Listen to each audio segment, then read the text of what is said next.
I won't stop, and I don't think anything will stop me. I'm not afraid of these guys. After the massacre, people would send me videos of the loved ones that they had lost, and I was like, I broke down crying multiple times in the middle of the street or in the bus.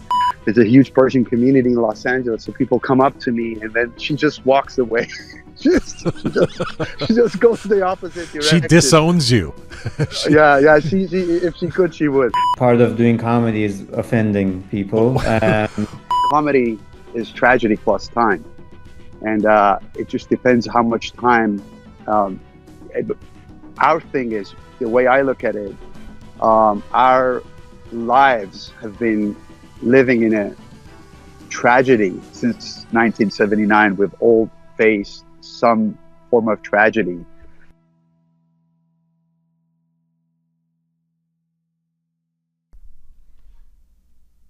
Hi there. Deal or no deal, we will not stop. So as we're recording this, social media and news outlets are currently flooded with reports that some kind of agreement between Donald Trump and the Islamic Republic may be imminent. Maybe tomorrow, this week. Hey, by the time you're watching or listening to this, there may already be a deal. Maybe mainstream media outlets will be declaring it real. Maybe there will be handshakes and statements about diplomacy and stability and progress. Maybe there will be politicians congratulating themselves for avoiding conflict and war, and maybe there will be headlines suggesting a new chapter with the Islamic Republic once more. And this is precisely the moment when we need to zoom out and remind the world without a doubt, deal or no deal, we will not stop. Because for those of us who have spent years speaking out against this regime, for those of us who have marched and protested and organized and shouted and cried and advocated on behalf of our brave sisters and brothers inside Iran, this was never supposed to be about one moment, one negotiation, or one temporary geopolitical arrangement. It's not been about nuclear arms or sanction-lifting charms. It was and is about the people of Iran. Deal or no deal, we will not stop. This is about ending a regime that has imprisoned, tortured, executed, terrorized, silenced, and traumatized generations of Iranians while exporting extremism and instability far beyond its borders. And deal or no deal, none of that suddenly disappears. Most Iranians understand well that the danger in moments like this is not only political amnesia, it is emotional exhaustion. It is people quietly deciding that the world has moved on, so maybe they should too. Well, no, that is not what we will do, because we cannot allow the suffering and courage of the Iranian people to become another forgotten headline buried beneath diplomatic theater and strategic interests. Because while governments make deals, people inside Iran are still risking everything for freedom. Families inside Iran are still living under repression. And while analysts debate policy, young Iranians are still dreaming of a country that belongs to them again. Whatever the deal, we will not pledge amen. We will continue speaking. We will continue gathering. We will continue protesting. We will continue creating media and art and culture around this movement. And that doesn't mean we cannot live our lives and laugh and cry and dance and deny and work and play and hope to see a better day. But it means we will continue reminding the West exactly who and what the Islamic Republic regime is, no matter what. So if there is some kind of deal, consider it as good as a sad and unfortunate caper, because the fight for a free Iran was never meant to end with a signature on a piece of paper. Deal or no deal, we will not stop.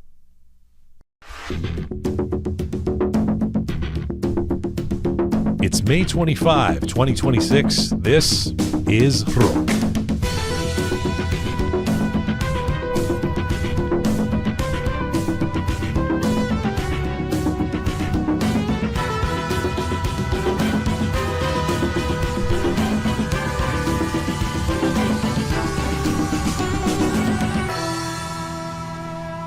Hi there, welcome to episode 442 of Roqe Iran Rises. I'm Jian Gomeshi. Hello to you from Toronto, Canada. Salam dostan aziz, durud bar shoma. I hope you're doing okay wherever you are tuning in from around the world. I know I started the last show with some Arsenal-related content, but I have to say, champions of the Premier League. Way to go, boys. You did it. And more to come. Happy Arsenal. This is the 38th episode in our Iran Rises series, this one entitled, It's Okay to Laugh. Now, first, once again, events inside Iran and around the Iranian diaspora are moving at a breakneck speed. So as we do, we should note that we are recording this episode at approximately 3:30 p.m. Eastern Time here in Toronto on this Monday, May 25th. That's around midnight in Iran. And so as always, we're sharing perspectives and conversations as up to date as humanly possible, and we do our best with that. Also, just before we get going, if you appreciate our independent programming and or want to support us, you can do so on YouTube. Now, we're on a bunch of different platforms. Our main audience is being on podcast platforms, but we're also on YouTube. And on YouTube, if you like what we do as alternative independent media, you can just hit the super thanks button there on YouTube. Super thanks. And you can contribute to keeping Roqe alive and thriving. Any amounts is an amount we appreciate. We appreciate you. Now, coming up on this 442nd episode of Roqe, in the midst of revolution and repression and trauma and outrage and emotional exhaustion, is it still okay to laugh? Why do tyrants fear satire? Why do oppressed people so often turn to humor to survive? And in the Iranian space right now, where emotions are raw and the stakes feel enormous, how do comedians and content creators walk the line between comedy and responsibility? Joining me are two Iranians who have built large audiences through parody and stand-up and viral videos and social media commentary, while also openly supporting the Lion and Sun revolution against the Islamic Republic regime. Amir Arfa of Expat Unleashed and Pouya Comedy, ready to join this panel. Let's get to it. All right, let me tell you about Quasar Homes. Today's edition of Roqe is brought to you in part by Quasar Homes. Quasar is a name synonymous with quality, detail, and innovation in Toronto's custom home building and major renovations. Founded and led by Amir Firouz, Quasar Homes has become a trusted choice for families who want exceptional craftsmanship and a seamless building experience. With a passion for creating homes that combine elegance and comfort and functionality, Amir and his team continue to raise the bar and raise the standard of living for homeowners across the city of Toronto. They are particularly committed to environmental awareness and sustainability. They also happen to be the sponsors of the Roqe Media Icon Award. If you are in the Greater Toronto area and you are hoping to build or renovate, consider Quasar. For building or renovations, Quasar. Check them out at Quasar Homes on Instagram.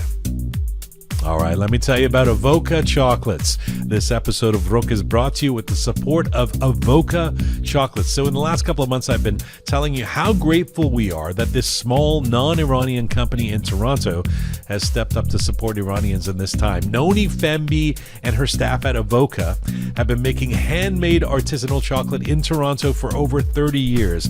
Family owned and operated, they have dedicated themselves to the art of making delicious treats, including truffles and ice cream and gelato, made without compromise.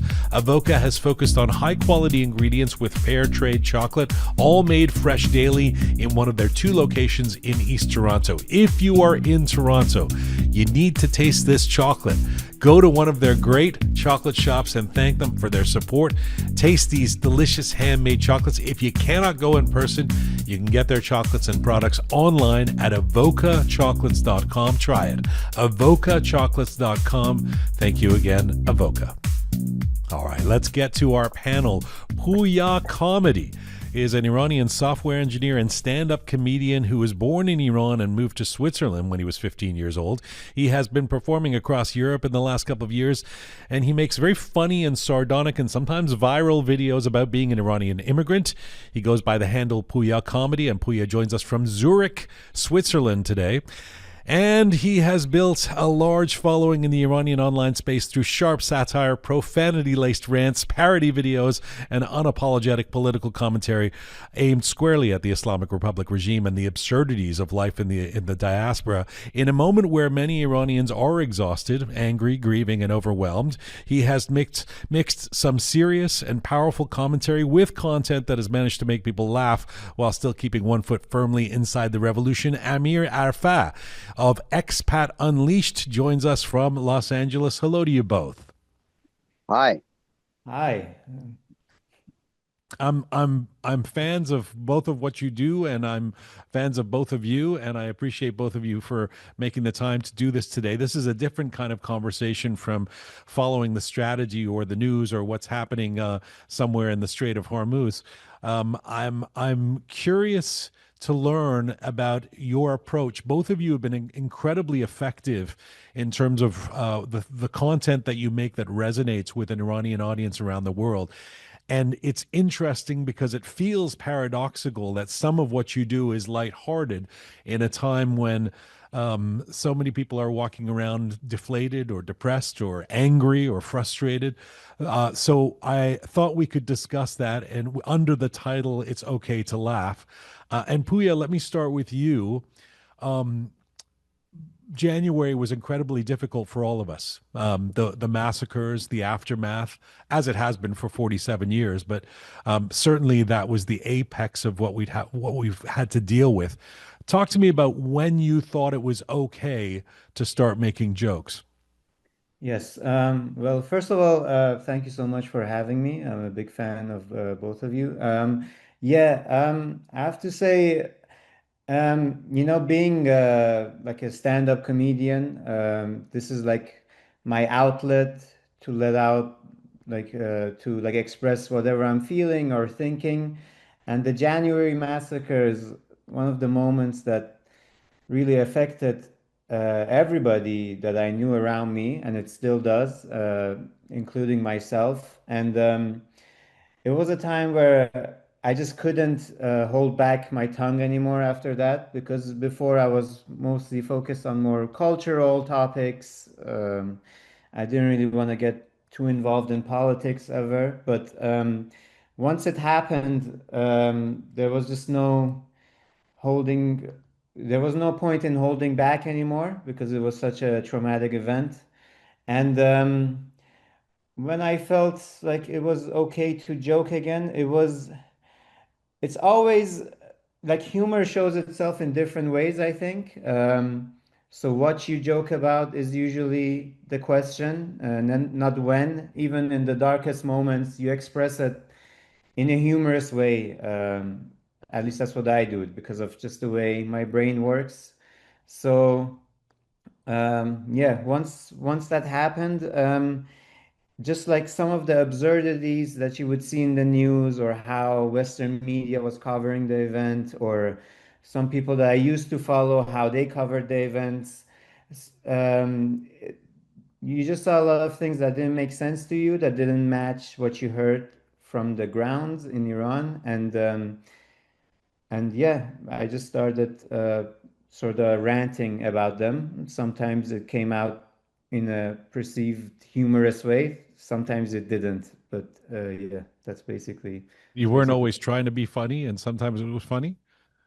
Yeah, so sometimes I would like think about jokes. What jokes can I make if there's like a comparison, or if it's like too absurd? But I mean, I could never joke about like a tragedy itself, you know? I could only joke about like how stupid someone has to be to like not cover this tragedy in the right way, or like try to dismiss it as like some operation designed by like outside forces, to like those things you joke about, you know, not the tragedy itself. Yes.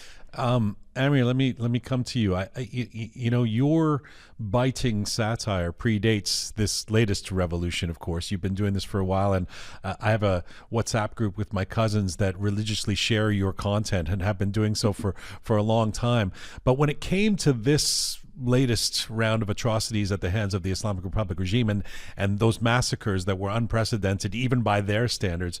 I'm old enough to remember, you're sitting in the United States. I remember after 9/11 here in North America and in the States, I remember people like Jon Stewart and comedians saying, we're not sure if it's okay to laugh anymore. We're not sure if it's okay to tell jokes because it was just so dire in those days after 9/11. Talk to me about how you reacted after the massacre and when you came to the conclusion it's okay for me to do what I do. Oh gosh. So you know what they say? It's comedy is tragedy plus time, and it just depends how much time. Um, our thing is the way I look at it.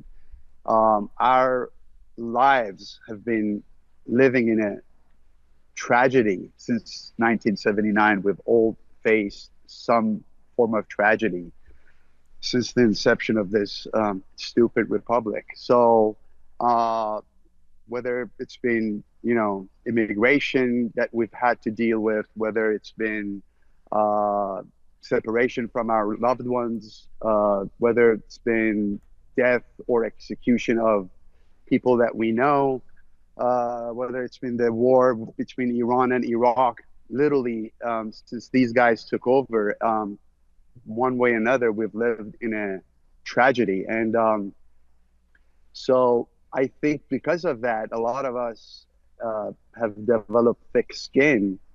And the time that has to really pass for us to look at a tragedy from the comedic standpoint, I think, at least for me, has decreased. Whereas I think people like Jon Stewart or Stephen Colbert, because they've had the privilege of living in a democracy, for them, something like 9/11 is basically unbelievable. They need so much more time to process something like that, whereas we have a lot thicker skin. So I don't know exactly when, but I think for me, what I do is literally a form of therapy for myself. And it's funny because when I did it, I had no idea. My very first video came out about a week or 10 days after the death of Mahsa Amini. And when that happened, I literally shared I was driving my sister to the airport, and I shared my thoughts and the way I usually do. And my sister started cracking up, and she asked me to make a video of exactly what I was telling her. And she said, please just make a video of what you just said and send it to me. And I did. And that was my very first video. When I sent the video to her, after about 24 hours, it went viral. And that was, I had friends that I hadn't talked to in years when they approached me and, on Instagram or Facebook, and they were asking me if that was me in the video.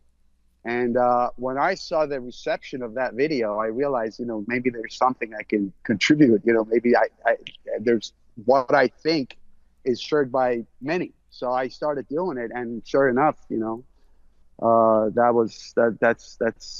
that's basically the impetus of where I am and how it all happened. Pouya, does the notion of this being therapeutic for yourself resonate? What Amir just said. To some extent, it does. Sometimes it's therapeutic. Sometimes drives me more insane. Especially with like Instagram and all the comments and DMs and whatnot you get. I can share a story. Like after the massacre, people would send me videos of the loved ones that they had lost, and I was like, I broke down crying multiple times in the middle of the street or in the bus, just like even thinking about it now. So it's like it's a double-edged sword, moments like that. I honestly, from a selfish point of view, I wish I never said anything. I wish I just stayed in my room and, because you just experience something traumatic, you're like, it's like, it's so sad. And then other moments where people message you, through your video, I finally got to laugh again amongst all this craziness. That's like what really gives you energy to keep letting this inside part of your brain out and just speaking. Even if it like helps someone de-stress for like 30 seconds or laugh for a few seconds, that's basically all we want.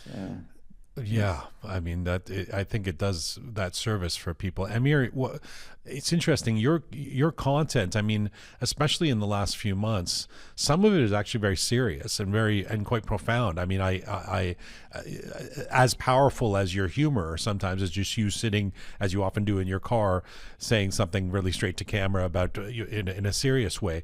Talk to me about how you make that decision, or if it even is that prescribed to say, in this case, I want to just talk talk to camera and say something serious about the internet blackout. In this case, I want to do some fush and just scream about, Mojtaba or something.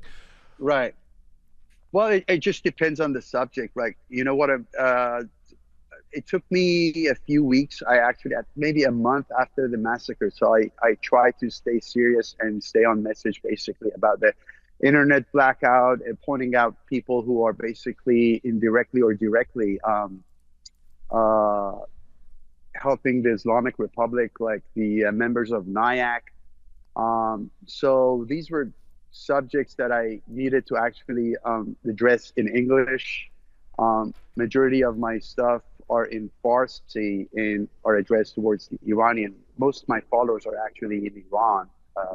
When I look at the breakdown, it's about 80%, 85% of them are in Iran. But yeah, so depends on the subject, depends on the timing, and depends on what I want to say. Sometimes I use my platform to, I need more. Basically, when the internet is shut down in Iran, I don't have to worry about people in Iran as much as I need to basically get the message, what I know that it's true, and say that in English. So maybe people,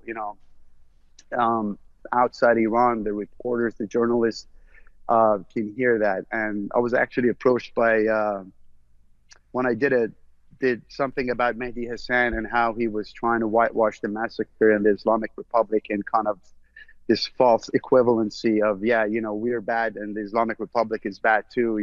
The U.S. is bad, but we're worse than the Islamic, which drives me insane. When I made a video, I ended up getting approached by what's his name? I'm having a so anyway, one of the Piers reporters, Morgan. Piers Morgan, yes, thank you. Piers Morgan approached me. His producer actually approached me. So it's getting out there. You know what I mean? Also on Twitter. So it just depends on the subject matter, depends on the timing, all of those factors. Yeah. Would you go on Piers Morgan? Get involved in one of those debates? Oh, 100%. I would love to. Actually, I don't think they will do it. Basically, my wet dream is to be up with be with Marandi.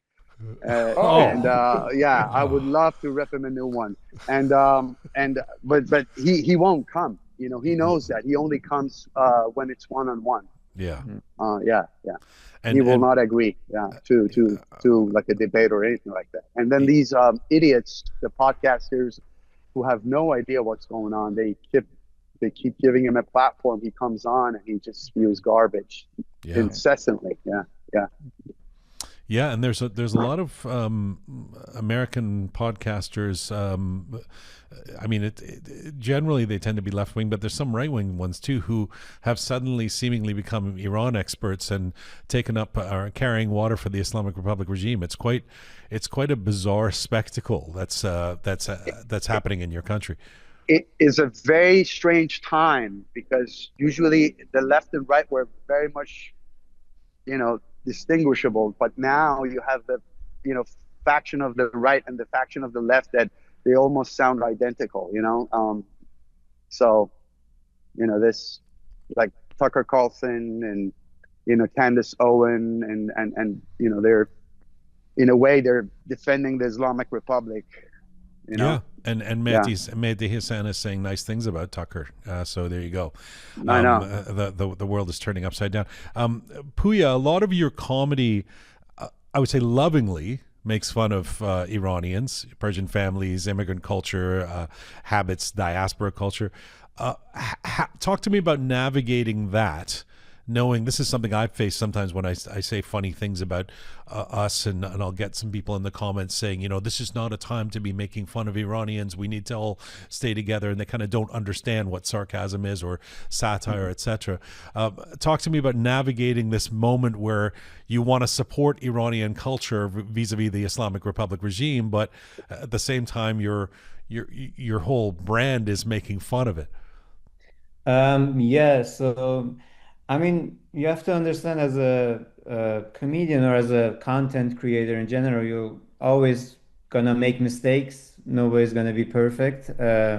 It's like a delicate line between like when are you blatantly making fun of someone, when not. I believe my humor itself is very self-deprecating, the way I talk about myself on stage and so on. So, and I'm just talking about my lived experience, cultural things I've seen in my friend group, with my family, and so on. And is I think in my head at least, it's very distinguishable between saying something racist or something blatantly making fun of someone, or just like shedding light on cultural nuances. So if there's some nuance involved, you can quote unquote make fun of it or make comedy out of it, or just like put this, maybe exaggerate the Iranianness of a character, put him in a situation, see how he reacts to that. That's what comedy is. But if you're just blatantly being racist, it should be quite obvious from the have you had pushback from people who say stop making fun of Iranians or immigrants or something like that? Yes, of course. Before, like when I first went viral, one of my videos was a stand-up clip of doing a joke about how in Iran boys and girls go to separate schools, and like some puns with like homosexuality and so on. Some people saw it as a humorous way of saying that. Some thought I'm being too aggressively impolite towards Iranians. So you always get that, and it's part of doing comedy is offending people. When did you discover the hitting your head on the phone thing? Um, it's not something I just did like knowingly. It was just like I was frustrated, so I sometimes when I make videos, I just put the phone on and I rant. And sometimes you don't have words, because also English is not my first language, as you can hear. So you just hit the phone, and people would comment, "Ah, I like it when you hit the phone." So I kept doing it until they stopped liking it. Amir, I mean, you're probably tired of this question. I don't know. I'm sure if everybody asks you this when they interview you, but Yes, sir. the profanity thing. So was that something that you were already already good at when your friend or your relative said start making these videos, or is that something you've honed as a skill because you're quite good at it? I honestly, I guess it's sad to say that it just comes naturally to me. I mean, it's just I grew up. My mom is a very kind of a old school, very proper Persian lady. Do you guys, you still have me, or? Yeah. You're Yeah. good. Yeah. So, interestingly, but I grew up, most of the stuff I learned is actually from going skiing. When I grew up in Iran, I was like a 12, 13-year-old boy, would basically get me, I'll be on these tours to go skiing. And the kids on these tours were like 17, 18, and they would just sing songs with these profanities and just the way they sitting in the, I wasn't quiet, but I was like just sitting, just absorbing what was going on. And that's how I learned these profanities. But then I thought everybody knew them. That was when you assume that everybody knows these words and they just don't say them.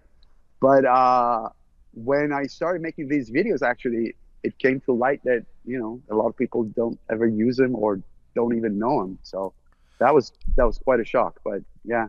Yeah, I mean, you have quite a lexicon. Like, do people send you new foshes, like, or do you like make little notes in your book about to expand the vocabulary of profanity? To be honest with you, I don't have a lot of different words that I use when it comes to profanity. They're just at this point they're pretty basic. What I do think though, my favorite comedian is George Carlin. I don't know if you guys know that. So he's like the Mount Rushmore of comedy. So he said something that stuck with me years ago, and he said, profanity, if you're using it in comedy, it should be like herbs when you're cooking. So your raw material should be good. That's the raw material. So if you're making a steak or chicken or fish, whatever it is, that has to be good.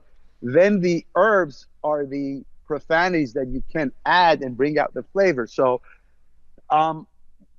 that's what I try to do. It makes it funnier, but something underneath it has to be good and funny. It has to pack a punch already, and then the profanity adds a little bit of flavor to it. And how much is prefab? Like, how much is it how much have you scripted when you sit down in the car? Do you know exactly where it's going to go, or are you kind of improvising at the same time? I would say it's about, I know the subject and I know what I'm going to talk about. I know a few funny things that I'm going, like if it's an analogy or something that I know it's going to make it funny. And then once I go, and then, the profanities are just in between those, while I'm talking, you know what I'm saying? So and then sometimes, usually take one is the best, but if I mess up, take two, take three, I try to get it done. But sometimes the reason take one is the best take is because it's got the novelty. It's coming out naturally. You're not trying to create. It's already coming out the first time. Yeah. But then if you do take two, take three, you already have something in the back of your mind. You're comparing yourself to what you said. It's not as good as before. So sometimes it just doesn't work, and then take a few hours off and then go again. But usually it's take one. Yeah. That makes so much sense. I mean, that question was, I was watching you do these and think, you can't sell some of that profanity, those little rants you go on, right? If it's too manufactured, it's not going to work, right? It's got to feel natural, and you really do have a talent for it.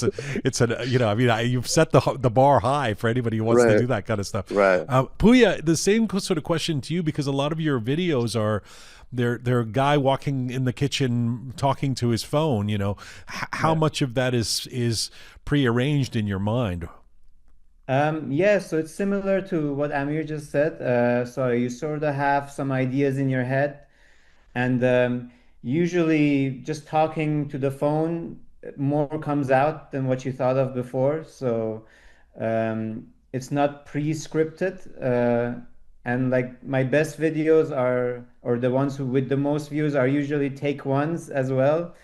And when I mess up and do take 3 and 4, it's not as good, but I still put it out sometimes. So yeah, so it's mostly just ranting to yourself in front of the phone and walking back and forth a few times. That's the way my mind works. I like to pace or just twitch around a little. Yeah.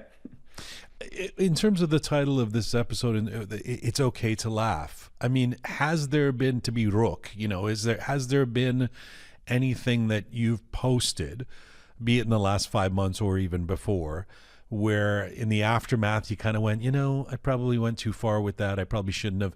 Let me ask you that, Pouya, and then Amir, the same question. Yes, definitely. There's one video in particular that I regret. Not because I was talking about the what's it called, the Majlis Khobregan, and not that I care about any of those people, but just like for myself, I didn't want to. The jokes were too dark, and at some point, I just got sick of doing jokes about like death and so on. It was too much, so I have had that. Yeah, but it's part of life. And is that based on your own feelings or based on reaction you get? It's based on my own feelings, honestly. Not the reaction. Like the reaction was people like it. Also during that time, people were so emotional, so they respond to more emotionally driven, more polarizing material than usually. But when you look at it, like a month passes and you look back at it, you're like, maybe I went a bit too far. At the end of the day, I'm just saying things. So, but you look back, you're like, I don't want this out there anymore. I've had that. Yeah. Amir, have you had that moment at all where you sort of think, shit, maybe I went too far with this rant? Oh gosh, no, not really. Um, uh, I mean, I don't, I, I don't know. You see that my thing is, what I've noticed. I think comedy, especially in the Iranian community, I think is a fairly new thing. Stand-up comedy also. Um, uh, Culturally, I think, you know, obviously every culture has its flaws and its pluses, and I think we are, one of the things, one of the attributes of Iranian culture is taruf. It's one of the biggest things, and yeah, I mean, it's a treasure trove of comedy. How taruf is, how taruf, just the concept of taruf is hilarious. But when you think about it, it's basically we're trained to be passive aggressive and not express how we feel. Yeah. And that, I think, it manifests itself in different ways in our culture, and um I think it's time we get rid of that, to be honest with you, because it it it affects us negatively in many ways, that you don't express yourself. You learn, as a kid, you've learned to not say how you feel and what you want, and it's deemed impolite. um Now, I'm not saying that you should be all, crazy or rude, but what I'm saying is there are things that we can make fun of that previously they were deemed improper. For example, religion, thrives in that environment that it's something sacred and you can't talk about it, you can't criticize it, and therefore, you know, hundreds and hundreds of years, people probably thought the thoughts that we're having about it, many people, but they couldn't say it. So um, I think we need to push those boundaries, especially as people who do comedy. I think comedy is a great way um, to destroy those taboos, destroy those things that are held with reverence. Where won't you go? What won't you joke about? I don't know. I mean, I think as a part of it, as a comedian, you should keep pushing the line to find out where the line is. That's the You George wouldn't, Carlin model. yeah, exactly. Yeah. You gotta go. Yeah, Lenny Bruce, all those guys, when they were doing it, they were going to jail. I mean, Lenny Bruce went to jail because back then you couldn't use profanity. Yeah. But now time has changed, and I think our culture is, when it comes to comedy, we still have ways to go. Do you? It's interesting, Pouya, when Pouya said that sometimes he wonders whether he wishes he hadn't put himself out there at all. I have those moments for sure where I sort of think, why am I always putting myself somewhere that I'm going to get attacked, from a certain cohort of people out there or something like that. Amir, you seem I mean, you're quite bold in what you do, not just comedically, but politically. You're very you do put yourself out there, as do a few of us. But do you ever have moments where you're like, oh man, I can't I can't deal with all the nonsense I'm getting in my inbox? Is that me or Pouya? You, Amir. Yeah. Oh, no, not really. I mean, I get death threats. But I really don't care. I really don't. What drives me? Teach us how to not care. Teach us how to not care about that. I don't know. It's just, I guess I have I don't think it's teachable. I think I have a little mental problem. So I really don't. I really do not care what people say. Part of it, I think, is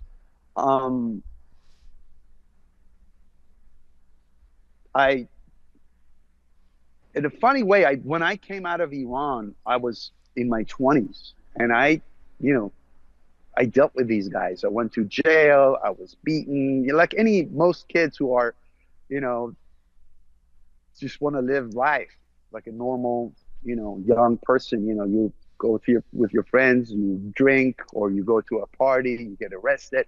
So I had to deal with these guys a lot, and then when I left Iran, I kind of it was like a chapter of my life that I closed. I said, you know what, I'm just going to move on. But I guess I didn't move on, and it was somewhere deep inside, it was still there, but I kind of oppressed it. And when Massa happened, I just put myself in, Massa's father's shoe for 1 second, and because I had gone to those, I had been arrested, I'd experienced those things. For a second, I put myself in Massa's father's shoe, and I knew exactly how he was feeling, and I kind of got enraged. I really did, and he came out. He came out, all those traumas, all those experiences that I had growing up in Iran, and then I made that first video, and once I saw the reception, I was like, you know what? I felt responsible that I had to keep doing it, and I go through phases. Sometimes I put out 3-4 videos a month, 5 videos a month. Sometimes I don't, but I will keep going. I won't stop, and I don't think anything will stop me. I'm not afraid of these guys. I mean, I get death threats, but who do you get death threats from? Do you think? Is it IRGC bots or IRGC people? Some people who feel strongly about religion, because I make fun of religion all the time, from Iran. But at the same time, I get people with accents that I've never heard, like so thick, from the most remote parts of Iran. I have a hard time. I have to replay it a few times to understand what they're saying to me, and it's beautiful. They're like, برادر خیلی ما دوست داریم، ما اینجا با خانواده نشستیم with really thick accent، با لهجه ما اینجا شما رو خیلی دوست داریم و با خانواده نشستیم اینجا و شما رو نگاه میکنیم به امید ایران آزاد. Like, that's what drives me. I'm like, wow, this is making a difference. It's making people who are suffering, it gives them a glimmer of hope, a little bit of laughter. So yeah, it feels so much more validating somehow when you hear from somebody inside Iran and you feel like, okay, now I remember why I'm doing this. Pouya, do you get that kind of, do you get those similar messages from people inside Iran? Yeah, for sure. So sometimes people even message me and they're like, you haven't been in Iran for a while. You don't know how extreme people's opinions are. Don't worry so much about what you're saying and so on. Or like, maybe, I don't know, maybe sometimes I'm being too soft and they're like, don't worry, it's nothing compared to this shit we hear on a regular basis on the streets of like Tehran or wherever it is. And yeah, like that's unfortunately with this internet blackout, it's not as much anymore, but that's the part that really warms your heart when someone from Iran messages you saying that they could relate with the content. For me, it's a bit different than Amir because I always speak English in my videos, mostly. Sometimes I envy Amir because being able to speak Farsi and there's more nuanced topics that you can hit about religion. Like because I'm speaking English, sort of not only Iranians will see my content, even if it's mostly shown to them. Some people from other religious backgrounds or other ethnicities will see it, and they have a different view of religion than what we have as Iranians. So there's some misunderstandings that could happen there, but yeah. Why do you do your content in English? Just out of curiosity, since your first language is Persian. Yeah, because honestly, started doing content for my stand-up comedy. So you sort of, I just wanted to improve my stand-up, and that I do in English because I don't live in Iran, so I don't get to perform stand-up in Persian. So English is the natural choice, and then the content I make is also in English. Yeah, Amir, you said something interesting about responsibility, and I want to ask you both of you about that, in the sense that you both really have created the conditions where you've made us laugh, and there are times, unquestionably, for I can't imagine there's any Iranian around the world, even those in the greatest amount of denial, who haven't felt moments of extreme deflation and who haven't been down at some point in the last few months for any number of reasons. Do you, in those moments when you're going through that, feel like shit, I have to, my job is to keep people up, is to keep people inspired, is to keep people laughing. And so I can't show that kind of sadness that I might be feeling. Or do you feel that kind of responsibility, Amir?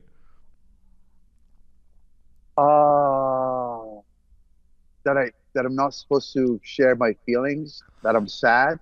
That you kind of have been a soldier for keeping people inspired, whether it's Right. politically or whether by making them laugh. And Right. so what are the consequences of Expat Unleashed putting out a video going, I'm really fucking depressed, I don't know what's going to happen, or something like that? Well, that's when I disappear usually. When I'm not, I don't have anything positive to say, or I'm feeling down myself, which is a lot. It's often. So I tend to disappear. I mean, I tend to not be active on social media, but when I come on, it's usually when I have something upbeat, or, it's recently I've been doing stuff in English just to, bring awareness to different subjects. But when I'm doing my Farsi stuff, I try to have something positive to say and, make people laugh. And how about you, Pouya? Yeah, there's been multiple moments in the past few months, especially where you're like, geez, I'm not a miracle worker, and you also feel sad. Like the story I shared before, people just send you pictures of their loved ones and so on.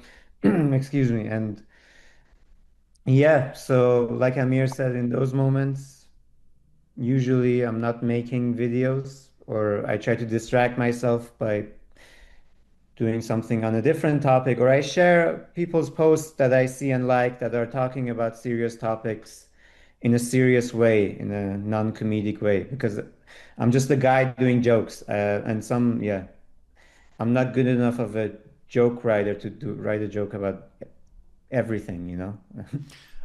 This is sort of, as we end this conversation off, it might be funny to be ending with this question rather than beginning with it. But as two people that I follow online, I mean, how are you feeling right now about where we're at, vis-a-vis Iran, vis-a-vis Trump, vis-a-vis the Lion and Sun Revolution, vis-a-vis the regime still being in place? Pouya, you first, and then Amir. Yeah, honestly, the word that comes to my mind is exhausted from all the news and back and forth. Um, at the same time, also hopeful. I love history. I love listening to historians. One historian I really like, if I'm not mistaken, his name is Ali Ansari. He's a British Iranian historian, and Yeah. he gives a very good perspective of how you have to think more long term, not just about tomorrow. And like long term, I see a positive future for Iran and Iranians. At least I would like to believe in my heart. So yes. Would you go? I mean, in a free democratic Iran, would you want to return to Iran, Pouya? I think so. Yes. Hmm. We've got a new friend. We got a new addition. I should have brought my Frenchie. Who is this? And does he? Is it a he or she? She. She's yeah. What is her role here? Political pundit. A Candace Owens in the making, yes. Yeah. Hopefully not, but yeah. Amir, I was asking about where. I mean, I'm actually genuinely curious to hear what your take of things is on this day. I mean, I agree with Pouya. My mantra over the last few months has been, don't be a day trader about this. Don't get too high or low based on one tweet, one image of a bomb, but zoom out. But with that said, where are you at? Very true. It's been an emotional roller coaster, especially with Trump, because it seems half the time, he's just, I don't know, he's off his meds and just tweets stuff and up and down and but that's just his MO. Where I stand, I'm cautiously optimistic. I think if we all take a chill pill and zoom out, think about it. If about a year and a half ago they told us that Khamenei is dead, Mojtaba is nowhere to be seen, all the IRGC heads are killed, the entire, oppression besieges, the headquarters are, destroyed. Sepah's headquarters are destroyed. So we'll be all elated. So that's where we stand today. That's where we are. I think at some point we need to finish the job. Iranian people need to finish the job, but we've had a huge help. I'd say 30%, maybe 40% of the way. And then the rest of it, I don't know how it's going to unfold, but definitely whatever comes out of this, once the dust settles, I don't think anything will be like what we had before. Because, they are weaker economically, they are politically, there's a lot of infighting going on. They don't have the aura they had before, even among their own fans. So we'll see. We just have to wait. But I'm cautiously optimistic. Amir, I was eager to ask you, after you talked about how you have your mom is very proper and very elegant, and so is she a fan of? Does she send your videos out to Oh my God, she still hates it and she feels embarrassed. When I get approached, when I spend a lot of time with my mother, so when we're out and about, let's say we're at a shopping mall or we're out to dinner, and then I get approached a lot. There's a huge Persian community in Los Angeles, so people come up to me, and then she just walks away. she just goes the opposite direction. She disowns you. Yeah. She if she could, she would. And then the other thing is that she's telling, can you just say the same stuff, but don't use profanity? Just I'm like, it won't have the same effect. Trust me. And in the beginning, it was funny because her friends from like France and Canada, like she's got friends all over the place. They would send her my videos and sometimes asking her, is this your son? Is this your, we love it. We love it. She's like, no, it's not him. It's not him. I'll tell you another funny thing that happened. Wait, she would she actually say it's not him, or are you joking? Oh, yeah. Wow, that's funny. Says, oh, yeah. But I tell you a funny story. So she has this childhood friend, really good friend, that they grew up together. She lives in New Jersey. She was visiting. I had no idea she sees my videos. So she came to visit my mom. My mom asked me to go pick her up from the airport. So I go to the airport. I'm waiting for her, by the curb. She walks out, and it was my previous car, the car that I started this whole thing in, and it had red interior. So it was, you could, it was very distinguishable. So she opens the door. I'm like, hi, Goli June, how are you? She sits in the car. She goes, oh my God, I can't believe I'm in the studio. And I was like, oh. I didn't know she watches my videos, so she was like, she's like, I can't believe I'm in the studio. So, yeah, so it's funny. I get all ages, It's I'm guessing you probably get recognized a lot, right? a lot, yeah. Yeah. Crazy, yeah, every day. It's insane. It's kind of like now it's kind of normal, but in the beginning I was like, wow, this is crazy. It's yeah. Pouya, you're on the other hand, you're sitting in Zurich. Yes. You're not in one of the epicenters of the Iranian diaspora like Amir and myself are in Toronto and LA. I mean, you're this very respectable software engineer who has. I mean, I can only imagine. Should I guess what your parents have to say about your stand-up career, or have you turned them around? Are they supportive? They're very supportive, surprisingly, as long as I keep doing the engineering. That's Right. Yeah. See, I don't have the engineering to back me up on the shit I do. yeah. It's a good pleasure to have you both on, guys. I know I've kept you here for almost an hour. I really appreciate you making the time. I appreciate what both of you do and for shedding light on this too. Thank you, Pouya. Thank you, Amir. Good to see you both, man. Thank you for having us. Appreciate it. Thank you so much, Jian, for having us. Khudafis. Merci. Bye. Bye-bye. Cheers. Bye. Bye.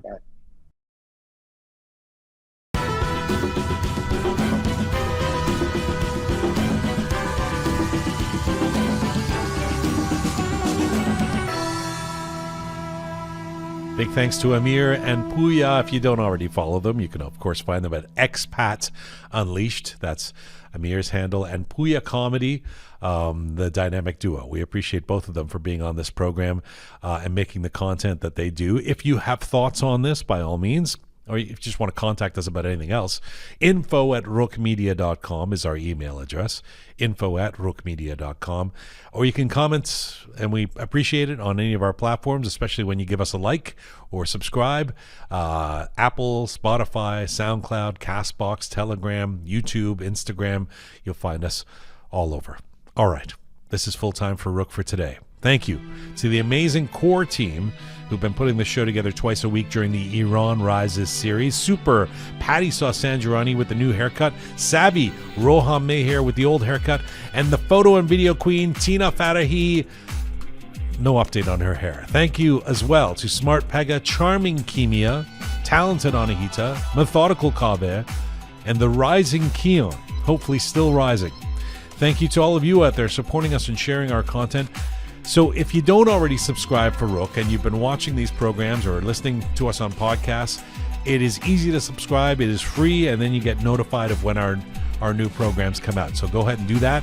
You can find us on Instagram at Roqe Media. You can find me on Instagram at Jian Gomeshi. And as ever,